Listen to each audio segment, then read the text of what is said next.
ሰላም እንደምን አላችሁ ውድ የጊሳልስ ቤተሰቦች። እንግዲህ የአድዋ በዓል መምጣቱን ተከትሎ እንኳን ለታላቁ የጥቁር ህዝቦች ድል በሰላም አደረሳችሁ እያለን ዛሬ የኦርቶዶክስ ተዋሕዶ ቤተክርስቲያን በአድዋ ድል ላይ ያበረከተችውን አስተዋጽኦ እናቀርብላችኋለን። በዚህ አድዋ ድል እንግዲህ ቅድስት ቤተክርስቲያን ከማንም በላይ ትልቁን ሚና የተጫወተችው እርሷ መሆኗን ሰው የሆነ ሁሉ ይመሰክራል።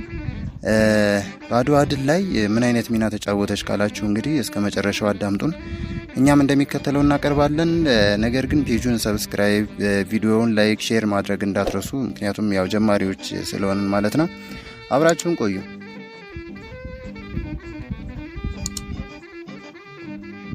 የአድዋ ጦርነት የምዕራባውያን ቅኝ ገዢዎች የመስፋፋትና አፍሪካን የመቀራመት ህልማቸው ውጤት ነው። እነዚሁም ምዕራባውያን አፍሪካን የመቀራመት ሩጫቸው ወደ ጸብ ሲያመራቸው ጉዳዩን በሰላም ለመፍታት በርሊን ላይ ከ1877 እስከ 1878 ዓመተ ምህረት ለረጅም ጊዜ ስብሰባ ተቀመጡ።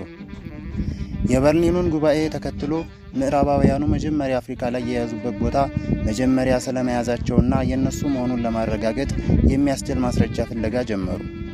በዚህም የተነሳ አፍሪካ ውስጥ ብዙ የተጭበረበሩና የማታለያ ስምምነቶችን አድርገዋል። በ1881 ዓመተ ምህረት በኢጣሊያዊ ተወካይ አንቶኖሊና በአጼ ምኒልክ መካከል የተደረገው ስምምነት ለዚህ ዋነኛ ማሳያው ነው። ለውጫሌ ስምምነት 20 አንቀጾች ያሉትና በሁለት ቋንቋዎች የተጻፈ ሲሆን የግጭቱ መንስኤ የሆነው በኢጣሊያንኛ ቋንቋ የተጻፈው 17ኛው አንቀጽ ነበር። የአማርኛ ውል የኢትዮጵያ ንጉሠ ነገሥት የውጭ ግንኙነቱን በኢጣሊያ አጋዥነት ማድረግ ይቻለዋል በማለት ምርጫው የአጼ ምኒልክ መሆኑን የሚያሳይ ሲሆን የጣሊያንኛው ትርጉም ደግሞ አጼ ምኒልክ የውጭ ግንኙነቱን በሙሉ በኢጣሊያ በኩል ማድረግ ይገባዋል በማለት ኢትዮጵያን የኢጣሊያ ጥገኛ ያደርጋታል። በዚህም የተነሳ 17ኛውን አንቀጽ አዛብተው በመተርጎም ኢትዮጵያ በኢጣሊያ የሞግዚትነት አስተዳደር ስር ሆናለች ብለው ለዓለም መንግስታት ማሳወቅ ጀመሩ።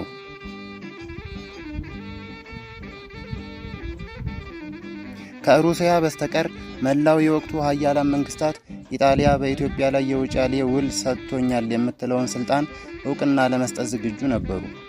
የሆነ ሆኖ ግን የውጫሌ ውል የተጭበረበረ መሆኑ ከታወቀ በኋላ በአጼ ምኒልክ ተቀባይነት በማጣቱና ውሉን በማፍረሳቸው የአድዋ ጦርነት ሊመጣ ግድ ሆኗል። የመጀመሪያው ውጊያ አምባላጌ ላይ በህዳር 29 ቀን 1888 ዓመተ ምህረት ተደርጎ በራስ መኮንንና በፊት አውራሪ ገበየው የጦር መሪነት በድል ተጠናቀቀ። ሁለተኛው የጠላት ጦር መቀሌ መሽጎ ነበርና በእቴጌ ጣይቱ ዘዴ ውሃ የሚገኝበት ምንጭ ስለተዘጋ ለቆ እንዲወጣ ተገደደ። ዋናው የአድዋው ጦርነት የካቲት 23 ቀን በዕለተ ሰንበት በ6 ሰዓት ውስጥ በኢትዮጵያ የበላይነትና ድል አድራጊነት ተጠናቀቀ።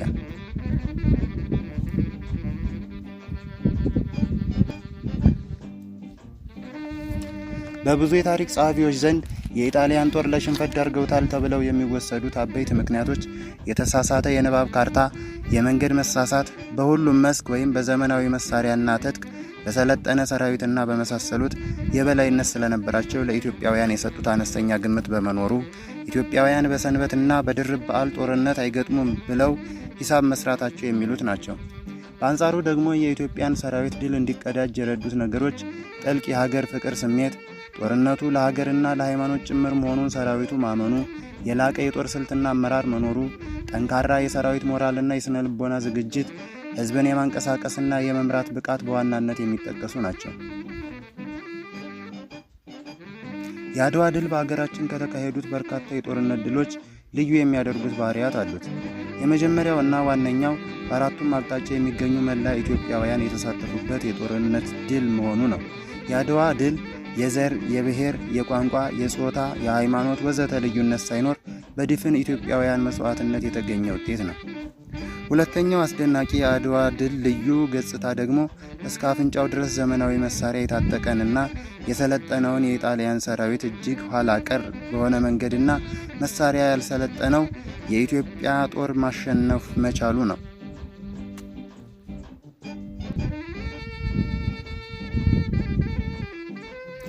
ከዚህ ሌላ አድዋ በዓለም ለመጀመሪያ ጊዜ ጥቁሮች ነጮችን ያሸነፉበት አብይ ወታደራዊ ድልም ነው።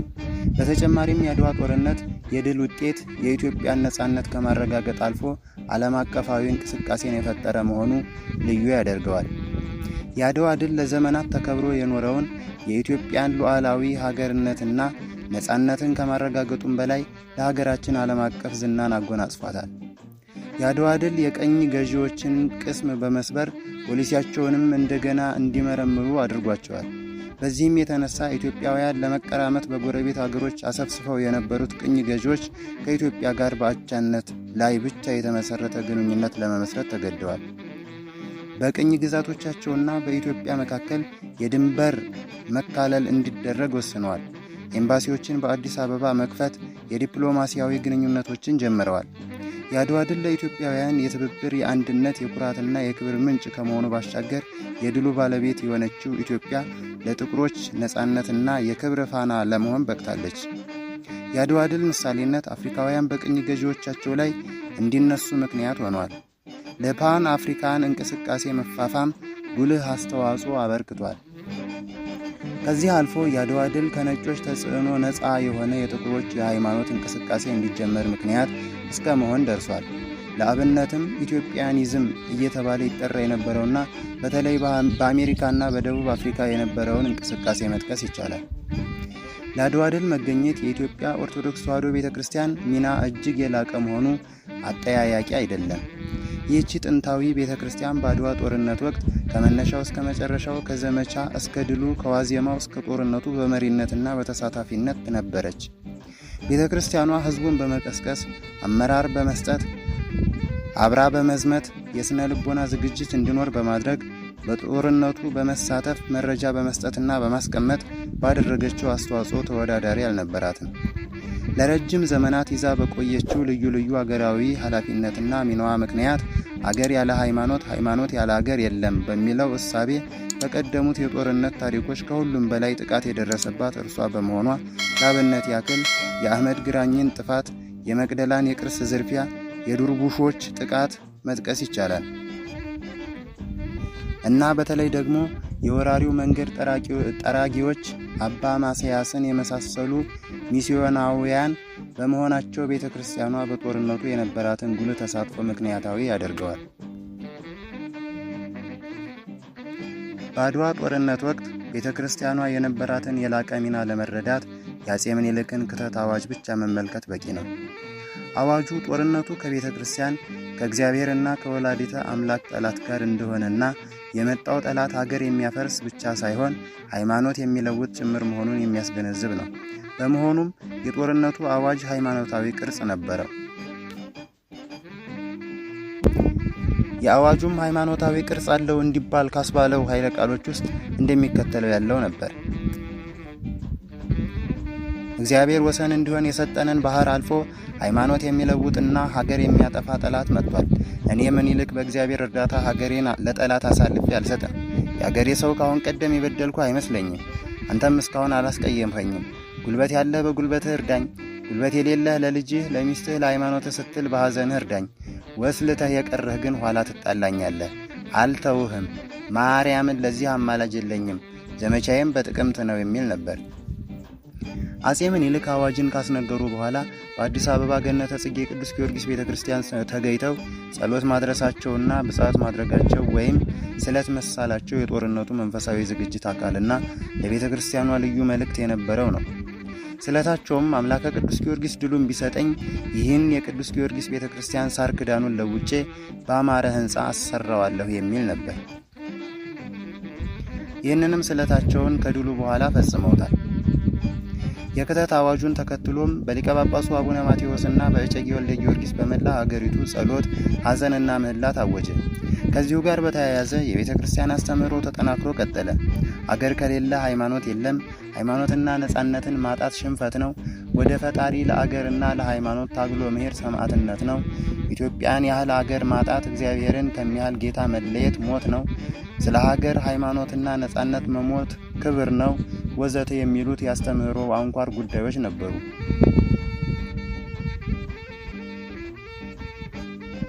ከዚያም በቤተ ክርስቲያን የአዝማች ኮሚቴ ተቋቋመ። ዘማች አብያተ ክርስቲያናትም ተለይተው ታወቁ። በዘመቻውም ታቦት፣ መስቀል፣ ንዋያተ ቅድሳት፣ ቃጭል፣ ጥላዎችና ድባቦች ይዘው ከሊቃውንቱና ካህናቱ ጋር እንዲዘምቱ ተወሰነ።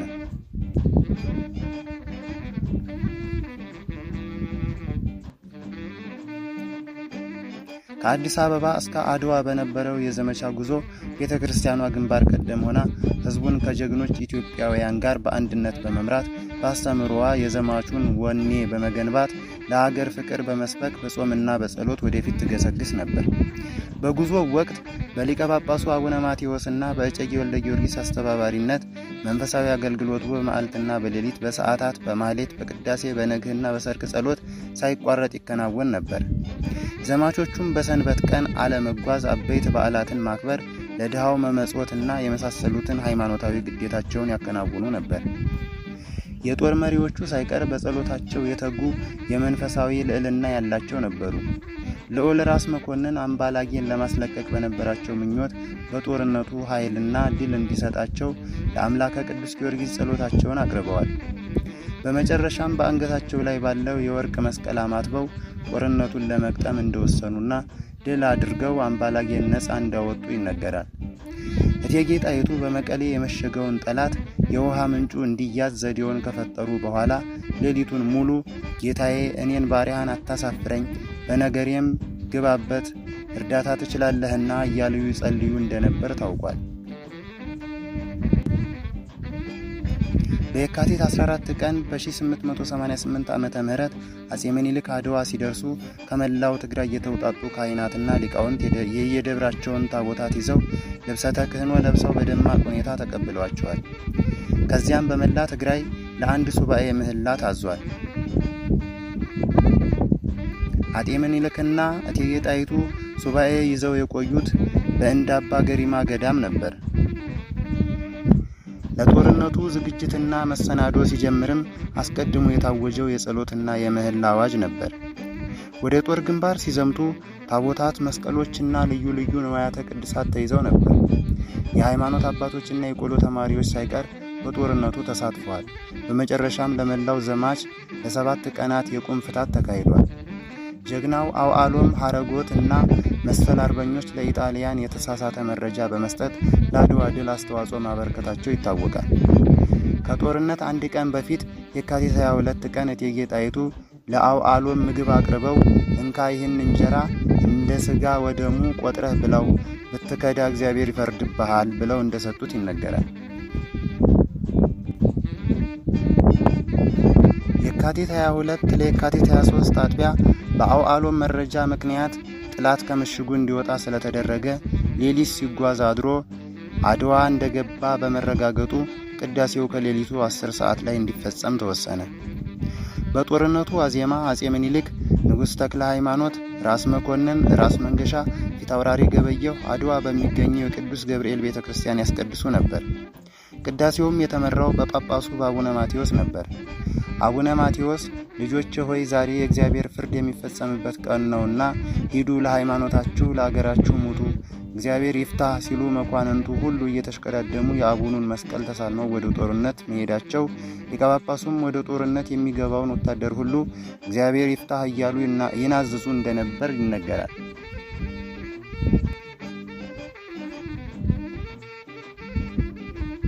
አጼ ምኒልክም በበኩላቸው ነጋሪት እያስጎሰሙ ሰራዊቱን ጦርነትና የጦርነት ድምጽ ብትሰሙም አትደንግጡ፣ እግዚአብሔር ከእናንተ ጋር ሆኖ ጠላቶቻችሁን ስለሚዋጋ አትፍሩ፣ እግዚአብሔር አምላካችሁ በፊታችሁ እየሄደ ጠላቶቻችሁን ስለሚዋጋላችሁ እናንተንም ስለሚያድናችሁ ከፊታቸው አትሽሹ በማለት ያበረታቱ ነበር።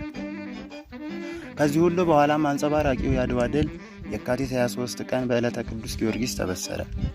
የአድዋ ድል ኢትዮጵያ እንደ ሀገር በነጻነት የግዛት አንድነቷ ተጠብቆ ዳር ድንበሯ ተከብሮ ለዚህ ትውልድ እንድትደርስ በማድረግ በኩል የኢትዮጵያ ኦርቶዶክስ ተዋሕዶ ቤተክርስቲያን ያደረገችው የላቀ ዘመን ተሻጋሪና ዘርፈ ብዙ አስተዋጽኦ አንዱና ዋነኛው ማሳያ ነው። የኢትዮጵያ ኦርቶዶክስ ተዋሕዶ ቤተክርስቲያን አባቶችና እናቶች ታሪክና ቅርስም ብቻ ሳይሆን በከፈሉት መስዋዕትነት ሀገርንም አቆይተውልናል። ይህ ትውልድ እንደ አባቶቹ ታሪክ መስራት ባይችልም እንኳ ታሪኩንና ቅርሱን ማወቅና መጠበቅ ይኖርበታል። የቤተ ክርስቲያንንም አስተዋጽኦና ውለታ መርሳት የለበትም። የአድዋ ድል የኢትዮጵያዊ አንድነታችን ውጤትና ምልክት በመሆኑ ጎሰኝነትን ለሚያቀነቅነው ትውልድ ትልቅ ትምህርት ቤት ነው። ከታሪክ የማይማር ትውልድ መነሻ እንደሌለው ሁሉ መድረሻ የለውም። ክብር ለኢትዮጵያ ኦርቶዶክስ ተዋሕዶ ቤተክርስቲያን አባቶችና እናቶች። እንግዲህ የአድዋ ድል ሲበሰር ትልቁ ሚና የተጫወተችው የኢትዮጵያ ኦርቶዶክስ ተዋሕዶ ቤተክርስቲያን መሆኗን ታሪክ ይናገራል ማለት ነው። እኛም ደግሞ ከብዙ በጥቂቱ ከሰፊው በጠባቡ ለእናንተ አጥር አድርገን አቅርበንላችኋል ማለት ነው። ስለዚህ የአድዋን ድል ስናስብ ዋና ባለቤት የኢትዮጵያ ኦርቶዶክስ ተዋሕዶ ቤተክርስቲያን መሆኗን ማሰብ ይኖርብናል ማለት ነው። ስለ አዳመጣችሁን እናመሰግናለን።